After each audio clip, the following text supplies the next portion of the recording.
हनुमान जी की मां से हुई भूल, बन गई अप्सरा से वानरी। नमस्कार दोस्तों, स्वागत है आपका मेरे YouTube चैनल पौराणिक कथाएं में।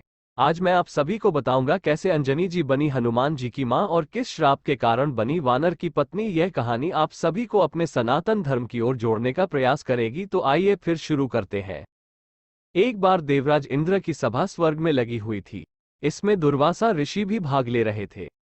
जिस समय सभा में विचार विमर्श चल रहा था, उसी समय सभा के मध्य ही पुंजिक स्थली नामक इंद्रलोक की अप्सरा बार बार इधर से उधर आ जा रही थी। सभा के मध्य पुंजिक स्थली का यह आचरण ऋषि दुर्वासा को अच्छा न लगा। दुर्वासा ऋषि अपने क्रोध के लिए प्रसिद्ध है। उन्होंने पुंजिक स्थली को कई बार टोक कर ऐसा करने से मना किया, लेकिन वह अनसुना कर वैसा ही करती रही। तो दुर्वासा ऋषि ने कहा, तुझे देव सभा की मर्यादा का ज्ञान नहीं। तू कैसी देव अप्सरा है जो वानरियों की तरह बार बार आ जाकर सभा में व्यवधान डाल रही है। जा, अपनी इस आदत के कारण तू वानरी हो जा। दुर्वासा ऋषि का शाप सुनकर पुंजिक स्थली सन्न रह गई। अपने आचरण का ये परिणाम वो सोच भी नहीं सकती थी, पर अब क्या हो सकता था। भूल हो चुकी थी, उसके कारण वो शापग्रस्त भी हो गई। उसने हाथ जोड़कर अनुनय विनय कर कहा, ऋषिव, अपनी मूर्ता के कारण ये भूल मैं अनजाने में करती रही और आपकी वर्जना पर भी ध्यान न दिया। सभा में व्यवधान डालने का मेरा कोई उद्देश्य न था। कृपया बताइए, अब आपके इस श्राप से मेरा उद्धार कैसे होगा। अप्सरा की विनती सुनकर ऋषि दुर्वासा पसीजे बोले, अपनी इस चंचलता के कारण अगले जन्म में तू वानर जाति के राजा विरज की कन्या के रूप में जन्म लेगी। तू देव सभा की अप्सरा है, अतः तेरे गर्भ से एक महान बलशाली, यशस्वी तथा प्रभु भक्त बालक का जन्म होगा। पुंजिक अप्सरा को संतोष हुआ। पुनर्जन्म में वानर राज विरज की कन्या के रूप में उसका जन्म हुआ। उसका नाम अंजना रखा गया। विवाह योग्य होने पर इसका विवाह वानर राज केसरी से हुआ। अंजना केसरी के साथ सुखपूर्वक प्रभास तीर्थ में रहने लगी। इस क्षेत्र में बहुत शांति थी तथा बहुत से ऋषि आश्रम बनाकर यज्ञादि करते रहते थे। एक बार ऐसा हुआ कि वन में विचरने वाला शंखाबल नामक जंगली हाथी प्रमथ हो उठा तथा वन में उत्पात मचाने लगा।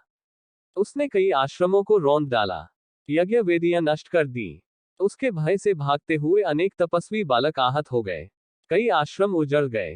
कई ऋषि भय के कारण आश्रम छोड़कर चले गए। केसरी को जब शंखबल नामक हाथी के इस उत्पात का पता लगा तो वह आश्रम तथा आश्रम वासियों की रक्षा के लिए तत्काल वहां आए और शंखबल को बड़ी कुशलता से घेर कर उसके दोनों दांतों को पकड़कर उखाड़ दिया। पीड़ा से चिंघाड़ता हुआ वह हाथी वहीं धराशायी हो गया और मर गया। आश्रम की रक्षा के लिए उनके अचानक पहुंचने तथा हाथी को मारकर आश्रम वासियों को निर्भय कर देने वाले केसरी का ऐसा बल देखकर ऋषि मुनि बहुत प्रसन्न हुए और केसरी के पास आकर आशीर्वाद देते हुए कहा, वानर राज केसरी, जिस प्रकार तुमने आज हम सबकी तथा आश्रम की रक्षा की, इसी प्रकार भविष्य में तुम्हारा होने वाला पुत्र पवन जैसे वेग वाला होगा तथा रुद्र जैसा महान बलशाली होगा। तुम्हारे बल तेज के साथ साथ उसमें पवन तथा रुद्र का तेज भी व्याप्त रहेगा। केसरी ने कहा, ऋषिव्रो, मैंने तो बिना किसी कामना के प्रमथ हाथी को, जो किसी प्रकार वश में नहीं आ रहा था, मारकर आपकी इस यज्ञ भूमि को निर्भय किया है। आपका दिया ये स्वत आशीर्वाद मुझे शिरोधार्य है। केसरी ऋषियों को प्रणाम कर चले गए। समय आने पर अंजना के गर्भ से एक बालक का जन्म हुआ। उसमें अपने बाल्यकाल से ही ऋषियों द्वारा दिए आशीर्वाद का तेज झलकने लगा। आश्रमों में वो पवन वेग की तरह जहां तहां पहुंच जाता। आश्रमों में विघ्न डालने वाले वन्य जीवों तथा दुष्ट व्यक्तियों को अपने अपार बल से खदेड़ देता। अपने इस पराक्रम से वह मदमत हो जाता तथा अपने साथियों के साथ वह आश्रमों में क्रीड़ा करने लगता। उसको खेलने से कोई रोकता तो वह उसको भी तंग करने लगता। बालक तो था ही, उसके बाल कौतुक से जब ऋषियों को असुविधा होने लगी तथा उनके पूजा पाठ और यज्ञ में व्यवधान आने लगा तो उन्होंने उसके स्वभाव में शांति लेने के लिए आशीर्वाद जैसा शाप दिया कि तुम अपने बल को हमेशा भूले रहोगे। जब कोई तुम्हें आवश्यक होने पर तुम्हारे बल की याद दिलाएगा तब फिर तुम में अपार बल जागृत हो जाएगा।